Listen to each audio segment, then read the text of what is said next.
Bonjour et bienvenue dans For God's Glory, votre émission préférée.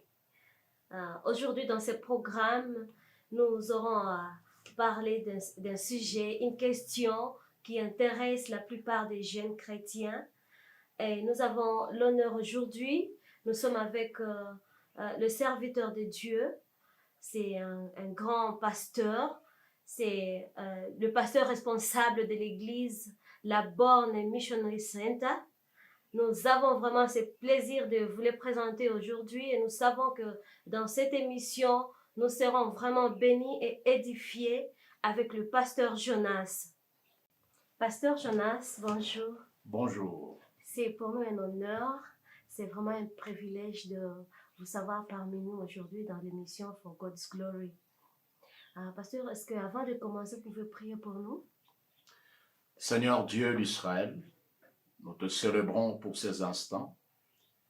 Toi qui fais chaque chose bonne en son temps, nous te prions de permettre que, Seigneur, en ces instants, nous soyons ici présents avec ta servante Solange, Seigneur, et tout le reste qui nous accompagne, de parler de ta part. Nous prions également pour tous ceux qui nous suivront au loin, que ta main, ta grâce, Seigneur, non seulement qu'ils écoutent ce que nous allons dire, mais nous espérons qu'ils soient transformés par ce que nous allons faire en ce lieu. Bénis, Seigneur, cette équipe. Nous t'avons ainsi prié au nom de Jésus. Amen. Amen. Pasteur Jonas, dans la Bible, il y a plusieurs personnes. Samson a épousé une Philistine. Moïse a épousé une Éthiopienne. Il y a aussi, je crois, un autre prophète qui a épousé une prostituée. Et c'est Dieu qui avait permis qu'ils épousent ces personnes-là qui n'étaient pas dans l'alliance à l'époque. Aujourd'hui, dans ce programme, nous allons parler de la question que la plupart des jeunes se posent. Est-ce qu'un chrétien peut épouser un non-chrétien? Mais avant de commencer, je crois que nous devons d'abord comprendre qu'est-ce que les mariages. Est-ce que vous pouvez définir en quelques mots les mariages pour que nous puissions bien décortiquer notre thème? Merci, Madame Solange.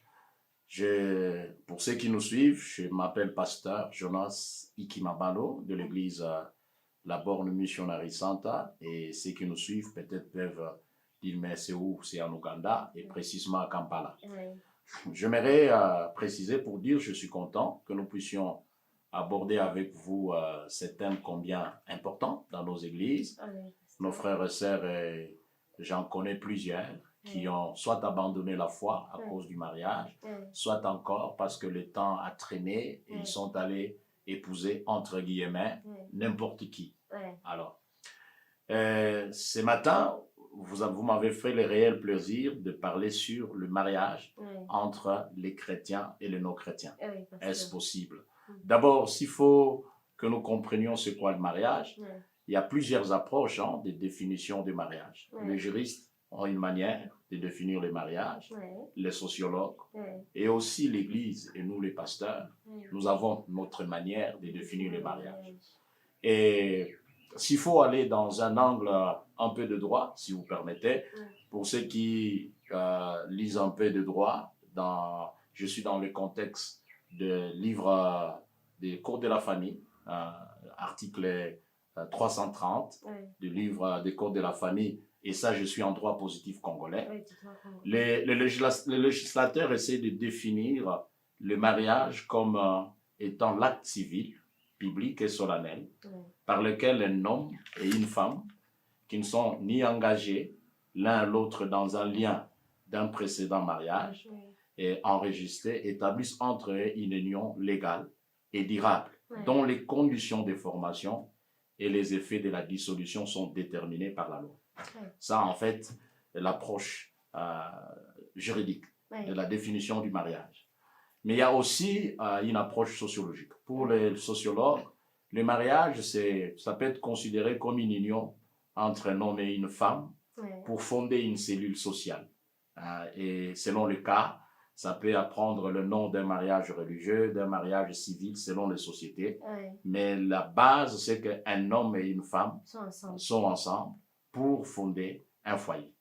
Mais alors, la tradition chrétienne, nous les chrétiens, nous disons que le mariage est l'alliance entre un homme et une femme pour former un couple et fonder une famille. Et donc, à la base, il y a un homme et il y a une femme. Et des sexes opposés, bien sûr, ce n'est pas un mariage, je n'entre pas dans les autres aspects des choses, mais un homme et une femme, majeurs, adultes, qui acceptent de partager communément leur vie d'ensemble et reconnus comme tels par la société dans laquelle ils vivent, soit l'Église, soit la société. En fait, ça peut être retenu comme, en quelques mots, de façon sommaire, ce qu'on attend par le mariage. Ok. Ce que je vois ce que vous venez de dire, c'est qu'il doit y avoir un homme et une femme. C'est ça la base. C'est à nous alors de connaître dans cette émission, cet homme doit être comment? Un chrétien ou un non-chrétien? Je crois qu'on aura à débattre dans cette émission. Merci beaucoup, pasteur. Est-ce que vous pouvez nous dire... est-ce que c'est bon pour un chrétien d'épouser un non-chrétien? Bon, d'abord, tout le monde peut se marier avec la personne de son choix. Si nous entrons dans le cadre de la liberté, qui est un privilège exclusivement humain, parce que la liberté, il n'y a que des hommes qui sont libres, les animaux ne sont pas libres. Alors, si nous sommes des hommes libres, tout homme libre peut se marier avec n'importe qui de son choix. Ok. Donc, là, il n'y a pas de problème. Mais lorsque nous disons que nous sommes chrétiens, c'est que nous ne sommes pas comme tout le monde. Un chrétien n'est pas tout le monde. Il est chrétien. Et il est chrétien. Un chrétien est différent de non-chrétiens. Alors, pour bien répondre à votre question, d'abord, il faut que nous sachions qui est chrétien et qui ne l'est pas. À mon avis, un chrétien, c'est tout homme ou toute femme qui a donné sa vie à Jésus-Christ et qui les reconnaît dans sa vie comme son Seigneur et son Sauveur et qui fait cet effort de marcher conformément à la parole de Dieu. C'est celui-là, un chrétien. Il a les lois, il a les principes, il a les repères, il a les modèles en tant que chrétien. Un non-chrétien, c'est tout ce qui est contraire au chrétien. Donc, c'est quelqu'un qui n'a pas reçu Jésus dans sa vie comme Seigneur Sauveur, c'est quelqu'un qui mène sa vie telle qu'il l'entend, c'est quelqu'un qui n'a pas de maître, qui n'a pas de direction, pas de principe, sinon peut-être sa conscience, et qui vit sa manière, qui vit sa liberté telle qu'il l'entend. Cette liberté que la Bible peut appeler libertinage. Alors, celui-là, c'est un non-chrétien, pour ne pas dire païen. Appelons ça un non-chrétien. Un non-chrétien. Alors, vous me posez la question, si le mariage entre un chrétien et un non-chrétien peut être possible. Si vous voulez que je vous réponde selon la société humaine, oui, c'est possible. Je vis des chrétiens, ceux qui se réclament des chrétiens, épouser les non-chrétiens. Selon la société, selon les familles, selon les cultures. Parce qu'il y en a qui définissent les mots chrétiens en fonction de sa religion et en fonction de sa société. Mais si nous voulons rester bibliques tel que moi, je viens de définir un chrétien, alors là, il y a un problème. Et je peux vous répondre par un non formel, qu'un chrétien ne peut pas épouser un non-chrétien. Alors, si je dis non, est-ce que je trouve, moi, des fondements dans la parole de Dieu? Il faut des fondements. Je trouve, moi, des fondements dans la parole de Dieu qui prouvent qu'un chrétien ne peut pas épouser un non-chrétien, ou c'est une opinion personnelle. Je crois que je ne suis pas venu ici pour des opinions personnelles. Non. Je suis venu ici pour la parole de Dieu. Et je vous rappelle que votre émission, c'est For God's Glory. Donc, pour la gloire de Dieu, regardons simplement la parole de Dieu. Et nous pouvons voir dans l'Ancien Testament, comme dans le Nouveau Testament, des cas que la parole de Dieu recommande clairement qu'à un non-chrétien, un chrétien, de ne pas épouser un non-chrétien. Et ça, c'est sans ambiguïté. Lorsque nous lisons d'abord notre patriarche Abraham. Mm. Notre patriarche Abraham, qui a épousé sa femme Sarah dans sa famille, dans Oui. son pays, Oui. Dieu le demande de quitter pour habiter le pays des Canaan. Il a obéi.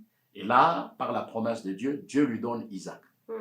Et quand Abraham, Isaac a grandi et qu'Isaac devrait se marier, Abraham donne une condition à Isaac. Et si nous le lisons dans Genèse chapitre 24, versets 1 à 5, si vous permettez, que je lise, je le lis en français. Oui. La Bible dit ceci: Abraham était vieux, avancé en âge, et l'Éternel avait béni Abraham et toutes choses. Mm. Abraham dit à son serviteur, le plus ancien de sa maison, l'étendant de tous ses biens: mais je t'ai pris ta main sous ma cuisse, et je te ferai jurer par l'Éternel, le Dieu du ciel et le Dieu de la terre, de ne pas prendre pour mon fils une femme parmi les filles cananéennes, Oui. au milieu desquelles j'habite, mais d'aller dans mon pays et dans ma patrie prendre une femme pour mon fils Isaac. Oui. Ça, c'est Abraham. Ça, c'est Abraham. Il arrive chez les Cananéens. Mm. Dieu lui avait donné à lui la promesse, le message, selon lequel Dieu se révélera à lui, Abraham. Il lui fera de lui une grande nation, un grand peuple. Mm. Et quand son fils Abraham, son fils Isaac grandit, Mm. Abraham fait jurer son serviteur Eliezer que tu ne prendras pas pour mon fils une femme parmi les Cananéens, les filles cananéennes. Parce que ces filles avaient des mœurs qui étaient totalement différentes de Dieu qu'elle adoré et que le principe que Dieu lui avait donné. Et c'est ce qui a été fait pour le choix de la femme d'Isaac. Il est rentré dans la maison de son père pour aller choisir Rebecca. Nous allons voir prophétiquement qu'est-ce que ça veut dire pour nous dans le temps de l'Église. Isaac grandit. Mm. Isaac, à son tour, veut mourir. Il fait la même chose. Mm. Quand nous lisons dans Genèse, chapitre 28, versets 1 à 4, Isaac grandit, il veut mourir pour Jacob. Isaac recommande la même chose. La même chose. La Bible dit, Isaac appela Jacob, le bénit et lui donna cet ordre: tu ne prendras pas une femme parmi les filles des Canaan. Mm. Lève-toi, va à Padaram, à la maison de Bethuel, père de ta mère, et prends-y une femme d'entre les filles de Laban, frère de la mère, que le Dieu Tout-Puissant te bénisse et te rende féconde. Donc, c'est que l'instruction que Isaac avait reçue de son père Abraham, c'est la même instruction que Isaac à son tour donne à Jacob. Oui. Tu ne prendras pas une femme parmi les femmes cananéennes. Oui. Le Dieu de ses pères, Abraham et Isaac, lui a montré la voie à suivre. Oui. Et Abraham, dans le contexte, il dit à Eliezer, tu jures au nom de l'Éternel Oui. que tu ne prendras pas une femme parmi les femmes cananéennes. Et c'est ce qui a été fait à Isaac. Abraham l'a fait pour Isaac et Isaac l'a fait pour Jacob. Et ici, nous sommes à la dispensation de la promesse. En fait, au temps d'Abraham. Mais quand la loi est venue, Moïse est venu avec la loi. Oui. Dieu va réglementer ces choses dans la loi de Dieu. Il va les rendre un peu plus claires dans la loi de Dieu. Et nous allons comprendre ce que Dieu dit dans la loi. Dans Exode, par exemple, chapitre 34, versets 15 à 16, nous allons voir que ce que Dieu dit, 34, 15 à 16, il le met dans la loi. Ça devient explicite. Ça devient une loi. Ça devient une loi. Et je suis content de parler à une juriste. Oui. Ça devient une loi. Il dit ceci dans Exode 34, 15 à 16. Garde-toi de faire alliance avec les habitants du pays, de peur que se prostituant à leur Dieu et leur offrant des sacrifices, ils t'invitent et que tu manges de leurs victimes. De peur que tu ne prennes de leurs filles pour tes fils et que leurs filles, se prostituant à leur Dieu, n'entraînent tes fils à se prostituer à leur Dieu. Ça, c'est dans Exode 34, 15 à 16. Et Deutéronome les reprend très bien. Deutéronome 7, versets 1 à 4. C'est très clair dans la loi. Deutéronome 7. La Bible dit ceci. Lorsque l'Éternel ton Dieu te fera entrer dans le pays dont tu vas prendre possession et qu'il chassera devant toi beaucoup de nations les Étiens, les Gérésiens, les Amoréens, les Cananéens, les Phérésiens, les Éviens, les Jébusiens, 7 nations plus nombreuses et plus puissantes que toi, lorsque ton éternel Dieu t'aura livré et que tu auras bâti, tu les dévoueras par interdit, tu les traiteras point d'alliance avec elles et tu leur feras point grâce. Tu ne contracteras point de mariage avec ce peuple. Tu ne contracteras point de mariage avec ce peuple. Tu ne donneras point tes filles à leurs fils et tu ne prendras point leurs filles pour tes fils. Là, nous sommes dans la loi de Moïse où Dieu rend ce que les Abraham ont fait par sagesse, par intelligence de leur milieu. Dieu rend ça formel. Dieu rend ça formel. Tu ne prendras pas. Et tu en commençant, tu as dit, Abraham a pris Séphora, Moïse a pris sa femme qui était une Éthiopienne, qui était une... Il n'était pas dans l'alliance. Il n'était pas dans l'alliance, qui n'était pas le Dieu juste, qui ne servait pas les dieux justes. C'était au regard de ce que nous disons un non-chrétien. Prenons ça comme ça, comme une païenne. Mais quand Moïse a pris l'Éthiopienne, ce n'était pas encore la loi. Quand est-ce que Moïse reçoit la loi? Moïse reçoit la loi au mont Sinaï. Après le mariage avec son épouse et après avoir traversé avec les enfants d'Israël dans les déserts au mont Sinaï, Moïse reçoit cette loi qui l'interdit et qui interdit à tous les enfants d'Israël que vous ne prendrez pas pour vos fils et pour vos filles les enfants, les gens qui n'ont rien à voir avec le Dieu d'Israël, les Cananéens, les Phérésiens, les Jébusiens, que nous traiterons aujourd'hui comme des non-chrétiens. Pour nous qui avons la révélation du vrai Dieu, ces gens sont comme des Cananéens et des gens qui n'ont rien à voir avec Dieu. Et quand nous voyons même ceux qui ont désobéi à cette loi de Dieu dans l'ancienne alliance, les cas par exemple du mariage entre Samson et Delilah, prenons le cas de Akab et Jézabel, ils ont apporté des choses parce qu'ils disent, ils amèneront leur Dieu, de peur qu'ils amènent le cœur de vos fils vers leur Dieu. Écoutez, le mariage n'est pas seulement une relation physique, sociale, culturelle. Il y a au-delà de ça une portée spirituelle. J'amène mon Dieu et tu amènes ton Dieu. Le Dieu fort influencera le Dieu faible. Et ici, ne parlez pas en termes de Dieu fort et Dieu faible. La personne forte influencera la personne faible. Et dans le cas de Jézabel, Jézabel a été fort devant Akab. On a amené l'idolâtrie en Israël pour le roi Akab. Et ici, nous sommes dans l'Ancien Testament. Quand nous venons maintenant dans la Nouvelle Alliance, quand nous lisons 2 Corinthiens 6, 14 à 18, dit la Bible, il n'y a pas de rapport entre la lumière et les ténèbres. Il n'y a pas de rapport entre Bélial et Dieu. Il n'y a pas de rapport entre les chrétiens et les non-chrétiens. Alors, est-ce qu'un chrétien peut épouser un non-chrétien? Mais c'est formellement interdit dans la parole de Dieu. Au regard de tous les arguments que je donne, à moins que quelqu'un puisse être de mauvaise foi par rapport à tout ce que je viens de dire, je ne vois pas comment un chrétien vrai, né de nouveau, lumière, va se mêler à un homme ou une fille ténèbres. Parce que les païens, c'est les ténèbres. Il n'y a pas de rapport entre la lumière et les ténèbres. Soit c'est la lumière qui éteint les ténèbres, ou soit c'est les ténèbres qui éteint la lumière.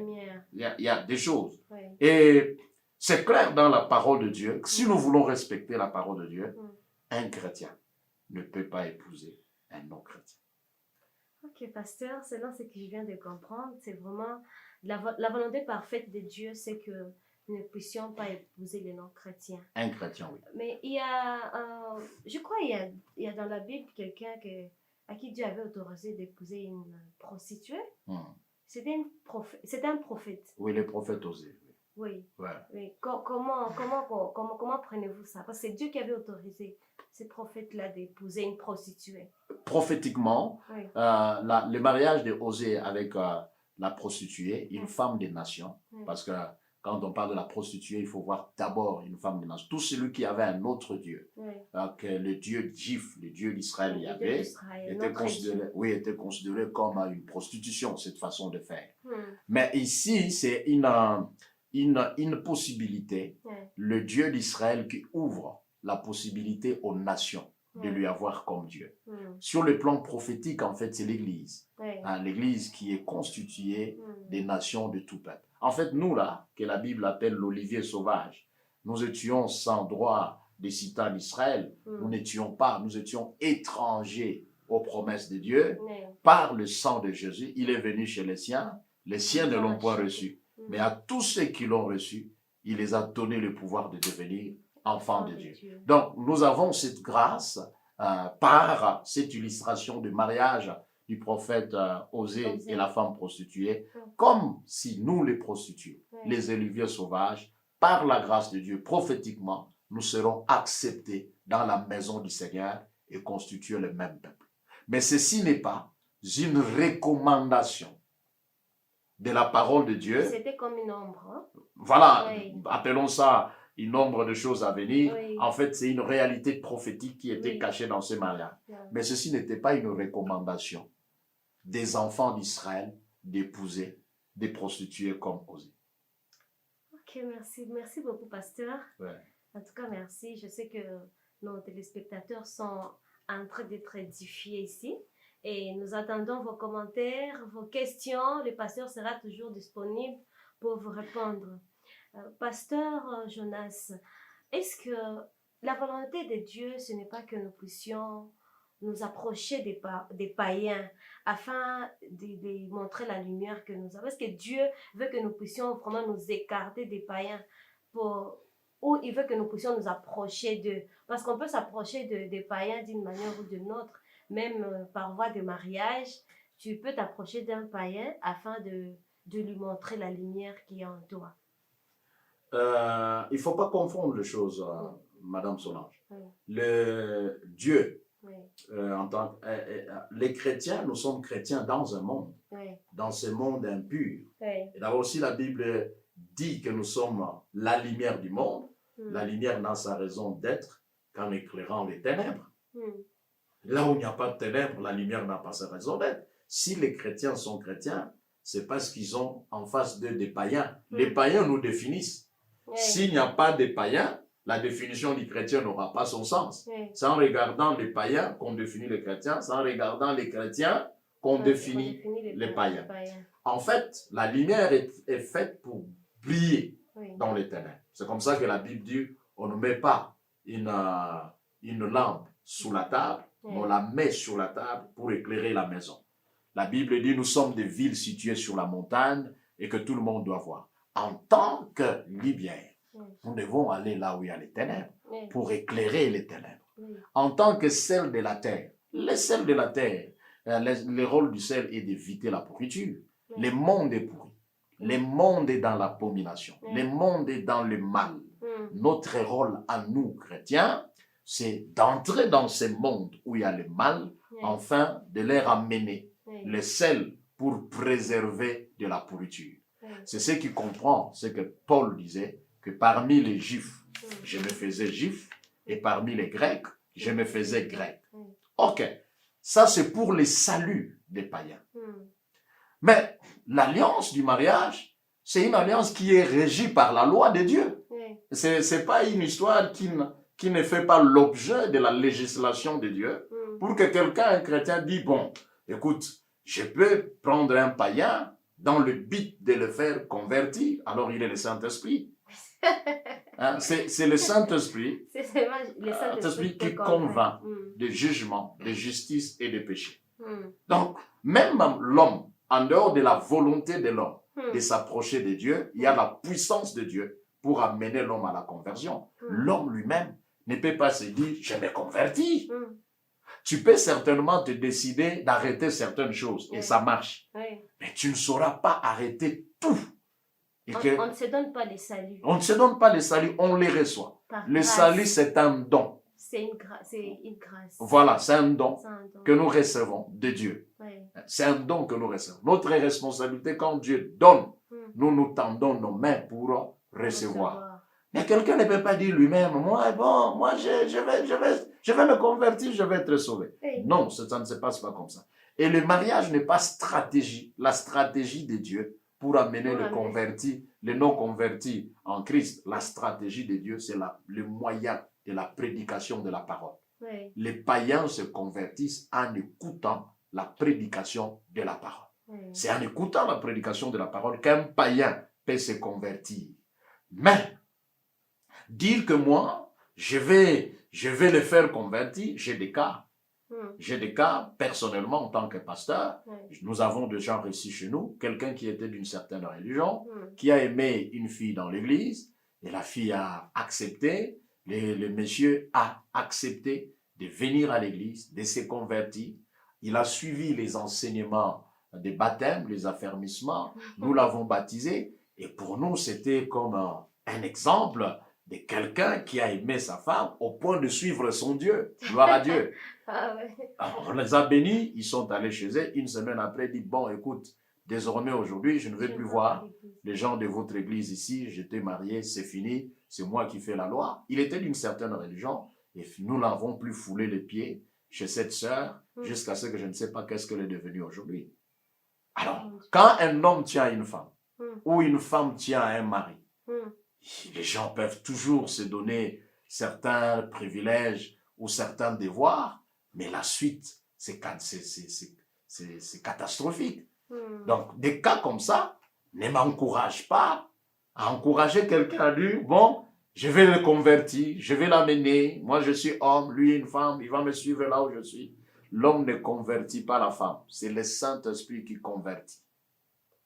Alors là, c'est vraiment une question très complexe parce que quelqu'un peut te dire que non, voilà, je suis converti, poussé par ces sentiments-là amoureux, parce que nous savons tous que l'une des bases d'un mariage, c'est d'abord l'amour. Alors la personne est vraiment fou amoureux de la sœur ou fou amoureuse de l'homme. Et la sœur ou le frère est en train de dire, non, voilà, je suis vraiment converti, je vais tout laisser, je vais suivre ton Dieu va devenir mon Dieu, et tout, voilà. Est-ce que c'est vraiment, je sais pas, ça paraît vraiment difficile.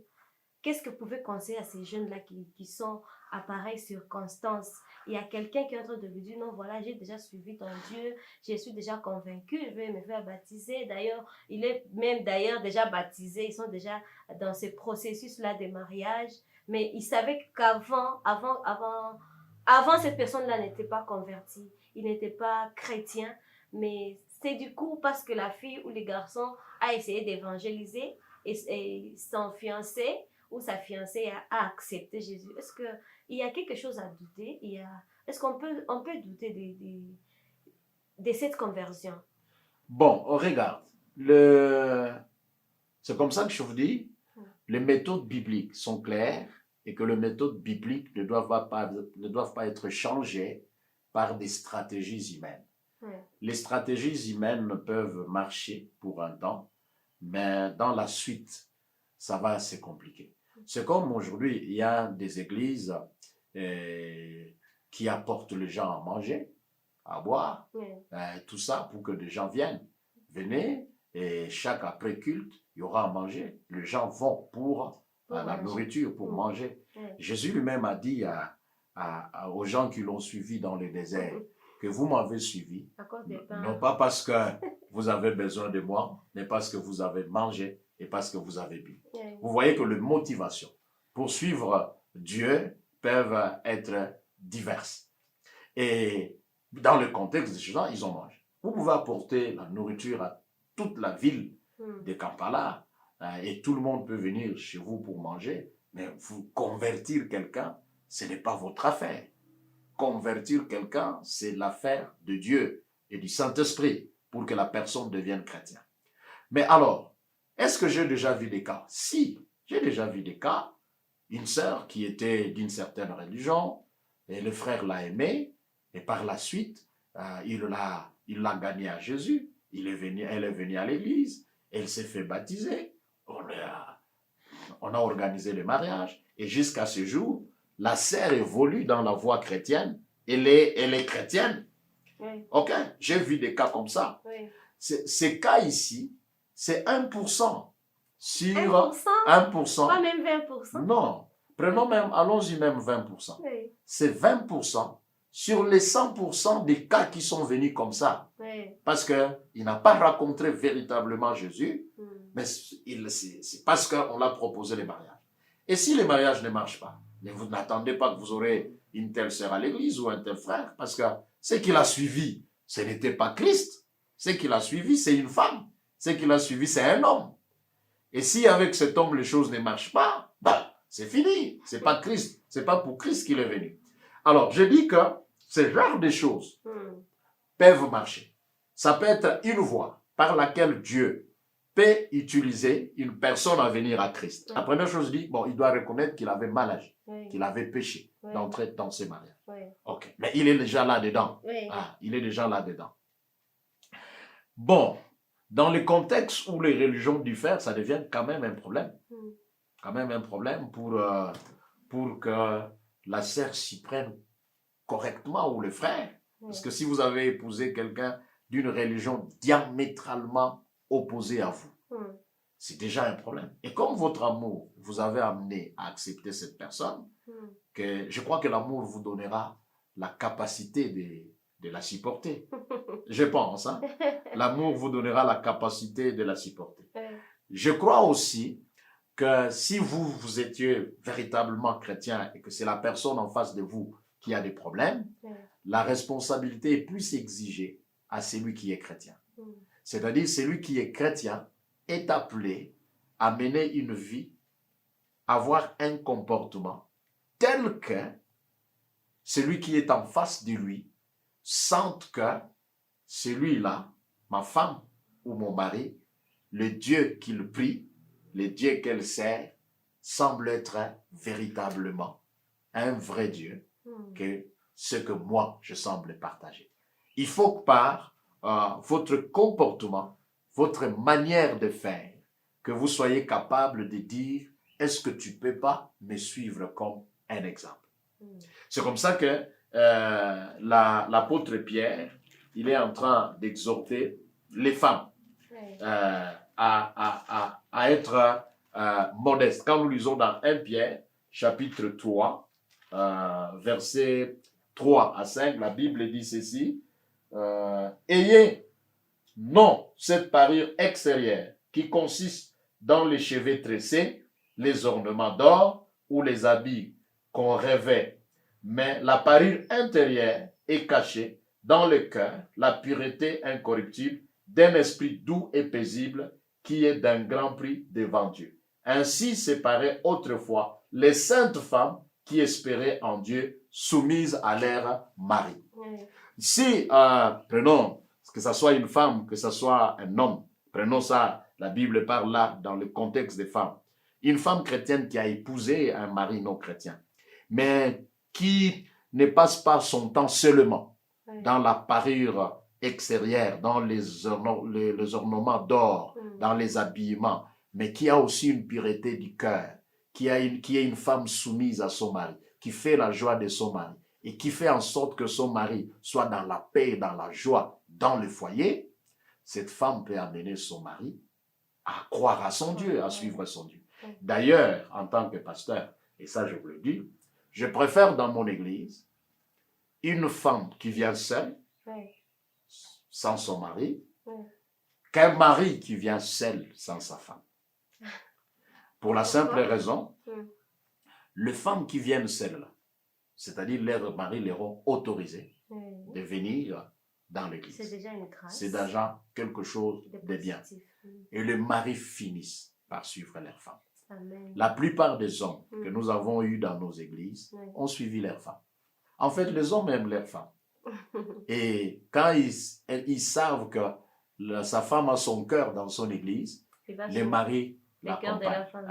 Mais si c'est le mari qui a trouvé l'église et que le cœur de la femme n'est pas attaché à cette église, c'est difficile pour les maris. C'est difficile pour les maris. Généralement, ce que je dis, souvent nous, les maris, nous conduisons nos femmes dans nos églises par imposition. Ah, c'est moi l'homme, je t'ai épousé, tout ça, tu dois me suivre. Ok. Et des fois, la femme va sans conviction.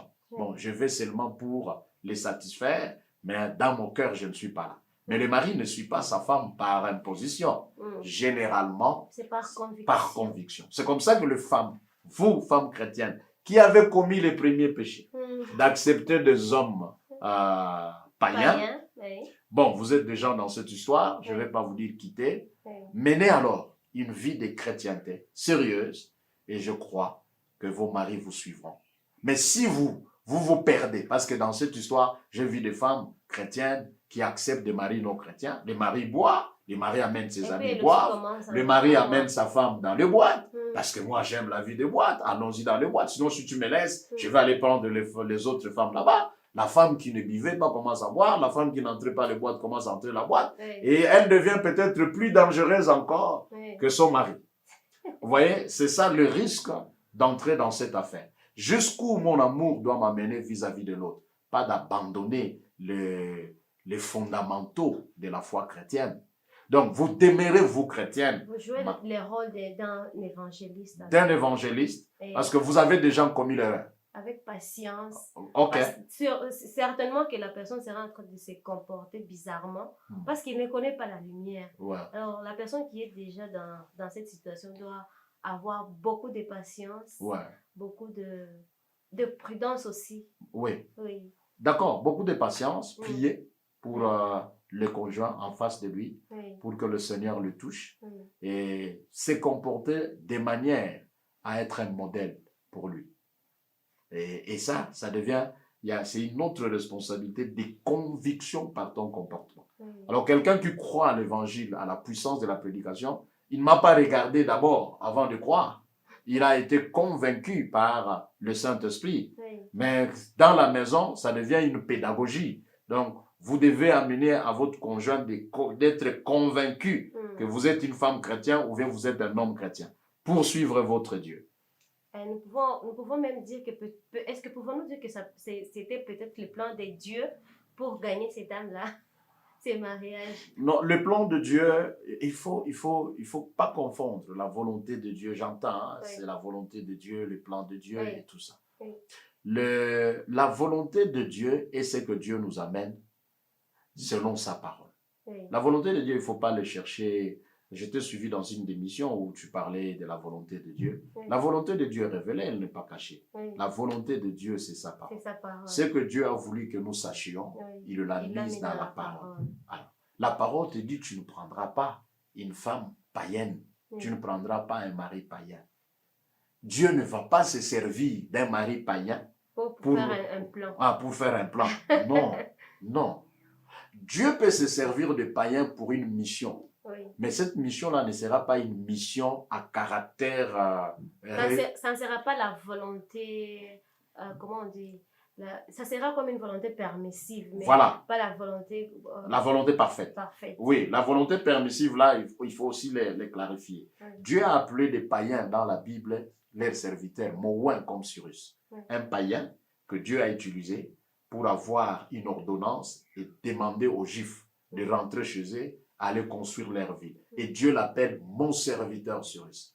Ici, les serviteurs, c'est les serviteurs missionnaires. Dieu s'est servi de lui pour qu'il accomplisse la mission divine pour un peuple.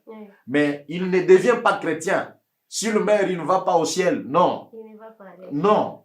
Par exemple, tu es là aujourd'hui, Dieu peut se servir des païens pour te bénir.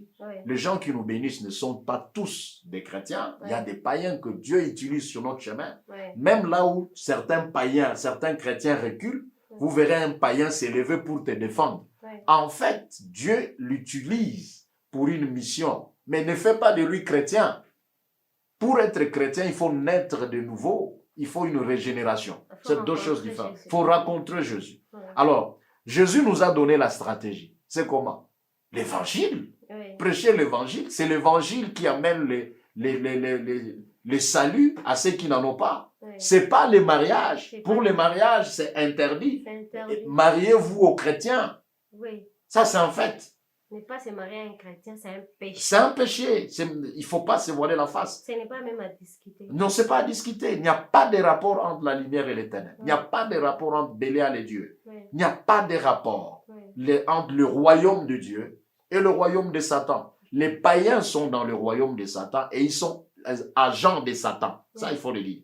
Dans le royaume de Satan, vous avez les démons, vous avez les païens. Dans le royaume de Dieu, vous avez les anges, vous avez les chrétiens. Oui. Donc, deux royaumes, il n'y a pas de commune mesure. Il n'y a pas de rapport entre les deux royaumes. Oui. Il n'y a pas de rapport entre la lumière et les ténèbres. Donc, mais maintenant, vous êtes déjà là-bas, dans ce que vous avez fait. Alors, je vous conseille de demeurer chrétien, d'être soumis à votre mari, même quand tu es païen, et parce que vous l'avez accepté comme païen. Il ne faut pas dire, oh, c'est un païen. Non, vous l'avez accepté comme tel. Obéissez à lui. N'ayez pas seulement de la parure extérieure, mais ayez de la parure intérieure. Soyez véritablement chrétien. J'ai dit une présomption, mais une garantie, il faut voir. Parce que la chrétienté est une base. Vous êtes tous dans la même famille. Et vous avez tous les mêmes repères, le même loi, le même principe. Vous avez tous le même roi dans ce royaume qui est Jésus-Christ. Ça, j'ai dit une présomption. Mais comme c'est une relation du mariage, on doit aussi tenir compte d'autres choses. Au-delà de la chrétienté, on doit tenir compte d'autres critères pour que ça marche. Parce que bon, entre nous soit dit, quelqu'un peut être chrétien, mais bon, n'est pas aimé, par exemple, une fille d'une telle culture. Je parle de culture. Cette culture-là, ça ne me plaît pas. Mais nous sommes tous enfants de Dieu. Les Chinois, les Indiens, les Ougandais, les Congolais et tout ça, tous qui sont enfants de Dieu, nous sommes enfants de Dieu. Mais une culture peut me plaire ou ne pas me plaire. Alors, forcément. Donc, ça peut faire en sorte que chrétiens nous le sommes, mais nous ne pouvons pas nous marier parce que nous avons des cultures pratiquement un peu diamétralement opposées qui me dérangent. En fait, c'est pourquoi, au-delà du fait d'être chrétien, il y a d'autres choses pour lesquelles il faut tenir compte. D'abord, il faut être chrétien, il faut aimer la personne, ça c'est fondamental, c'est important, d'aimer la personne, de s'engager vis-à-vis de la personne et d'avoir la volonté de l'aimer. Parce qu'il y a aimer et avoir la volonté d'aimer. C'est deux choses différentes. Il y a des temps où l'amour bascule, mais la volonté d'aimer doit supplanter pour que les gens continuent dans un lien de mariage. Donc, il y a tout ça qui intervient pour la stabilité du mariage. Mais se marier entre chrétiens, c'est une présomption de réussir le mariage. Une présomption. Oui, pas forcément une garantie. Pas forcément. La nuance est claire. Le mariage est complexe. Hein? Oui, mais parce qu'il y a des chrétiens qui divorcent, il y a des hommes de Dieu même qui divorcent. Mais est-ce que c'est la volonté de Dieu? Non, ce n'est pas la volonté de Dieu. C'est aussi un péché. Divorcer. Oui, c'est un péché. Divorcer, alors, d'une part, de l'autre part, tout est question dans quelles conditions les gens se retrouvent dans les divorces. Bien que Dieu n'approuve jamais les divorces. Dieu n'approuve jamais les divorces. Mais maintenant, ceux qui entrent dans ces domaines des divorces, quelles en sont les conditions? Si c'est l'adultère de l'un des conjoints, j'ai dit de l'un des conjoints, je ne parle pas de l'adultère de la femme, je parle de l'adultère de l'un des conjoints. Et que l'autre pense qu'il est trahi par ses gestes, bon, et qu'il estime qu'il n'est pas en mesure de pardonner cette affaire, bon, il a toujours sa latitude. Mais le pardon vaut mieux que ne pas pardonner, vous savez. Et c'est comme ça que dans toutes les raisons, le divorce n'a pas sa raison d'être. Et la Bible nous dit qu'il ne doit pas se remarier. Oui, celui qui divorce dans les conditions autres que celles de l'infidélité de l'un des conjoints, la Bible dit qu'il demeure sans se marier. Mais est-ce que, regardez-moi dans la société, même certains hommes de Dieu qui divorcent pour des raisons qui se remarient, la Bible est claire là-dedans qu'ils commettent l'adultère. Ben, ce n'est pas moi qui l'ai dit. Hein. C'est la Bible. C'est la Bible qui le dit. Que quelqu'un qui se remarie pour un motif autre que l'infidélité, la Bible dit qu'il commet l'adultère. Alors ceux qui se remarient parce qu'il y avait cette cause d'adultère, ils sont alors autorisés de se remarier. Il y a une exception. L'infidélité de l'un des conjoints devient comme une exception de cette règle. Si quelqu'un estime qu'il ne peut pas pardonner un homme ou une femme qui l'a trahi dans une infidélité, mais il ne saura pas vivre avec lui. Dans ces conditions-là, la Bible l'autorise de se remarier. Et j'ai dit ceci, et même dans ces conditions-là, Oui. pardonner vaut mieux que ne pas pardonner. Oui. Parce que Dieu nous a pardonné. Mais il estime que je ne saurais pas pardonner. Bon, je ne vais pas le mettre les choses sur la coupe. Mais combien aujourd'hui qui divorcent pour des raisons, oh la femme ne me respecte pas, oh, tout ça. Il est vrai que dans un couple, la paix est importante. Hein. Quand une femme ne respecte pas son mari, elle s'attend à quoi? Elle s'attend à ce que ce couple soit stable, son foyer soit stable. Je crois que le foyer ne saura pas être stable. Mais ce n'est pas une raison. Oui. Ce n'est pas une raison pour divorcer. Il y en a qui divorcent et qui demeurent pasteurs. La Bible est claire là-dessus que celui qui les fait commet l'adultère. Oui. La Bible est claire là-dessus. Ok, merci. Merci, pasteur. Hum. Notre auditoire, je crois, ils sont vraiment édifiés aujourd'hui. Et nous allons recevoir beaucoup de questions sur ces sujets. Je voudrais savoir, pasteur, quelles sont les conséquences d'épouser un homme chrétien? Les conséquences. En fait, dans la Bible, toi-même, je sais que tu as vu, en parlant de Delilah avec Samson, en parlant d'Akab avec Jézabel, oui. en parlant de Dina avec les hommes de son milieu, ça a créé des morts, ça a créé des troubles, ça a créé des problèmes dans la société. Alors, les conséquences sont nombreuses. Ce que je dis là, je ne pense pas que ça va être, la liste va être exhaustive. Hein. Nos téléspectateurs, ceux qui nous suivent, peuvent encore trouver d'autres qui peuvent ajouter à renchérir dans ce que nous sommes en train de dire. Ils peuvent en trouver nombreux. Selon les expériences des uns et des autres. Mais je pense, par rapport à ça, les conséquences sont nombreuses. D'abord, la possibilité de perdre sa foi. Quand on épouse quelqu'un qui n'a pas la même foi que moi, j'ai la possibilité de perdre ma foi. Il y a beaucoup de cas, entre les païens et les chrétiens, celui qui est plus à l'aise, c'est les païens par rapport aux chrétiens. Et souvent, les relations entre chrétiens et païens, souvent amènent les chrétiens à abandonner la foi, souvent, et à suivre, à entrer dans les choses qui n'honorent pas. Vous avez trouvé un mari qui vous tape matin, midi, soir. Et c'est un païen qui fume, qui boit, qui rentre drogué et tout ça. Vous êtes chrétien, vivre dans ce couple, c'est pas toujours facile. C'est pas toujours facile. Et vous risquez, vous aussi, de perdre votre foi. Carrément, de quitter un tel homme, de fuir ou de faire des choses. Parce que ça ne va pas. Ça, c'est un fait. Deuxièmement, il y a une divergence permanente en matière de convictions. Et en fait, normalement, on ne peut pas épouser quelqu'un avec qui on a des convictions divergentes. Moi, je pense que je dois aller au nord, toi, tu penses que tu dois aller au sud. Comment nous allons nous marier? Comment? Tu penses que Dieu donne, moi, non, Dieu ne donne pas. Tu penses que je peux donner l'offrande? Non, il n'y a pas d'offrande. Tu penses que... Ça, c'est quelle vie nous allons vivre ensemble lorsque quelqu'un qui est véritablement chrétien et qui a des convictions chrétiennes fortes, qui ne peut pas céder, avec un mari qui est païen ou une femme païenne et qui a ses convictions à lui, ça va être des troubles tous les jours.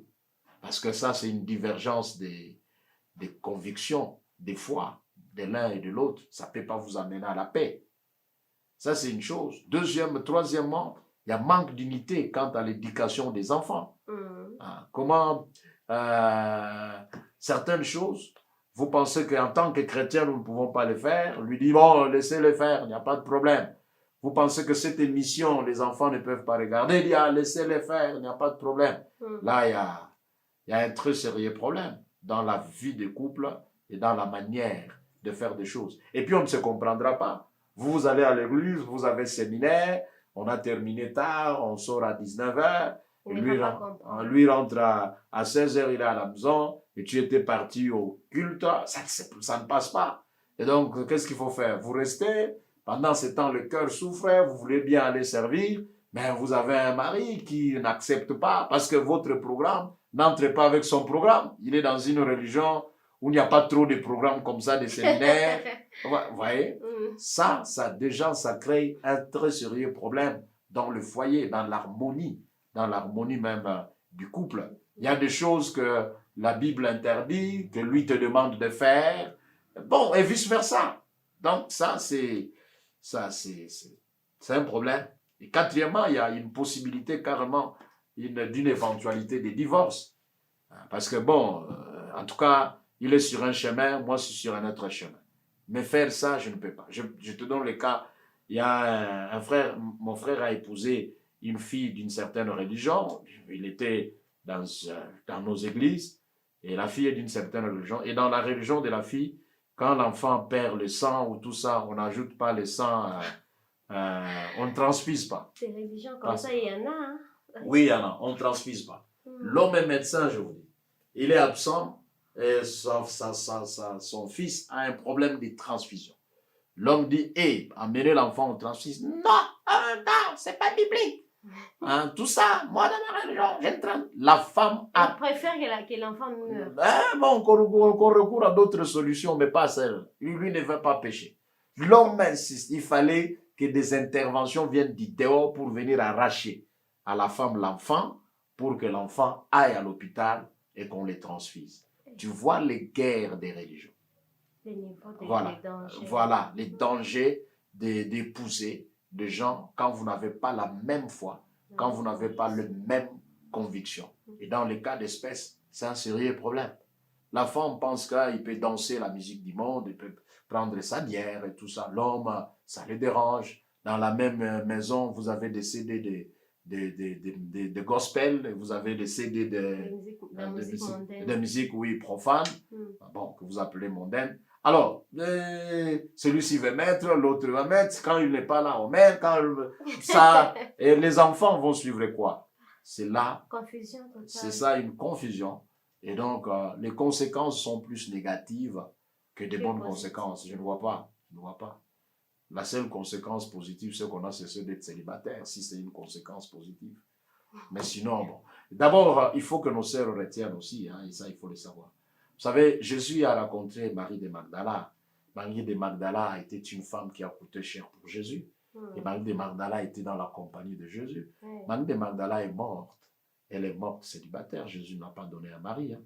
Ce n'est pas tout le monde qui va se marier. Hein. Ce n'est pas une finalité. Non, ce n'est pas une finalité. Ce n'est pas un objectif de vie. Il y en a qui pensent que non, je dois me marier. Parce que la société lui a dit que si tu ne te maries pas, tu es inutile. C'est parce que l'Église lui a dit, une fille qui dépasse 30 ans, et vous voyez les pasteurs qui enseignent n'importe quoi. Non, tout le monde ne doit pas forcément se marier pour plaire à la société. On doit se marier parce qu'on est convaincu et parce que c'est le temps que Dieu m'a donné. Et donc la valeur d'un homme et d'une femme ne vient pas du mariage. Bien que le mariage soit important pour la société, dans le cadre de perpétrer la race humaine, le mariage est important, mais ce n'est pas un objectif de la vie.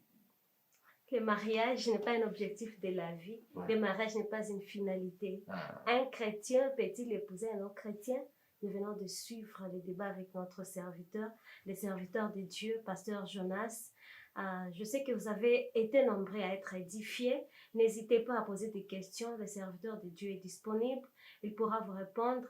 Si vous avez été édifiés, partagez avec vos amis, partagez avec les membres de vos familles, afin que nos jeunes puissent sortir de l'ignorance. C'était vraiment une bénédiction. C'était une grande bénédiction pour nous tous. Merci beaucoup, pasteur. Amen. Nous sommes vraiment flattés, nous sommes bénis. Nous sommes honorés de vous recevoir, de vous avoir reçu ici. Ça a été une grande bénédiction pour nous-mêmes et pour le peuple de Dieu, que Dieu vous bénisse abondamment. J'espère que ça ne sera pas la dernière fois. Prochainement, je sais que Dieu nous fera grâce. Je crois. Amen. Merci beaucoup, papa. Alors, je crois qu'en ce moment, vous pouvez avoir quelque chose à dire à ces gens qui nous suivent, qui n'ont pas encore donné leur vie à Jésus. Si vous pouvez les amener à recevoir Christ, qu'il soit leur Seigneur et Sauveur. Bien-aimés en Christ, jeunes, vous qui m'entendez, célibataires ou mariés, partout où vous suivrez ces morceaux, je vous prie, par la grâce de Dieu, que les temps sont mauvais et que Jésus revient bientôt. Au-delà de tout ce que vous pouvez être, ingénieur, marié, pharmacien, docteur, businessman, il y a une vie au-delà de cette vie. Et cette vie, nous pouvons la recevoir en Jésus-Christ. Je vous prie, si vous n'avez pas encore donné, vous n'avez pas encore reçu la vie de Dieu que Christ nous a donnée par sa mort à la croix, de la recevoir dans votre vie et de l'appeler dans votre vie comme Seigneur et Sauveur. Cette opportunité vous est donnée. Vous pouvez contacter l'émission comme une église de proximité où le nom de Jésus est célébré dans sa dignité, et donner votre vie à Jésus et continuer un programme de formation, et le Seigneur vous bénira. Merci. Que le Seigneur vous bénisse. Est-ce que vous pouvez l'amener à prononcer ces paroles-là, les amener à faire l'appel, qu'ils disent que non, je viens de recevoir Christ comme mon Seigneur et Sauveur en ce moment. D'accord. Et vous qui me suivez, qui avez été convaincus de ce que nous venons de dire, de la nécessité de donner votre vie en Jésus-Christ comme Seigneur et Sauveur, de partout où vous êtes, vous allez en union de prière et d'esprit. Répétez avec moi ce que je vais dire, et je vais prier aussi pour vous, pour que le Saint-Esprit vous éclaire et vous accompagne. Dites avec moi: Seigneur Jésus, je viens à toi, j'ai entendu ta parole, selon qu'il est écrit, si tu confesses de ta bouche le Seigneur Jésus, et si tu crois dans ton cœur que Dieu l'a ressuscité des morts, tu es sauvé. Merci, Seigneur, de m'avoir sauvé, et aujourd'hui, je déclare haut et fort t'appartenir maintenant et pour toute l'éternité. Au nom de Jésus. Amen. Amen. Nous pouvons acclamer pour ces gens qui viennent de donner leur vie à Christ. Merci mon frère d'avoir accepté Jésus. Comme le pasteur vient de le dire, tu peux chercher une église de là où tu es, tu peux nous contacter, tu peux tout faire pour trouver une église où tu peux commencer à prier, et nous t'accueillons dans la grande famille des enfants de Dieu. Alors pasteur, tout ce que nous avons fait ici, nous l'avons fait for God's glory. For God's glory, pour la gloire de Dieu. Bye bye.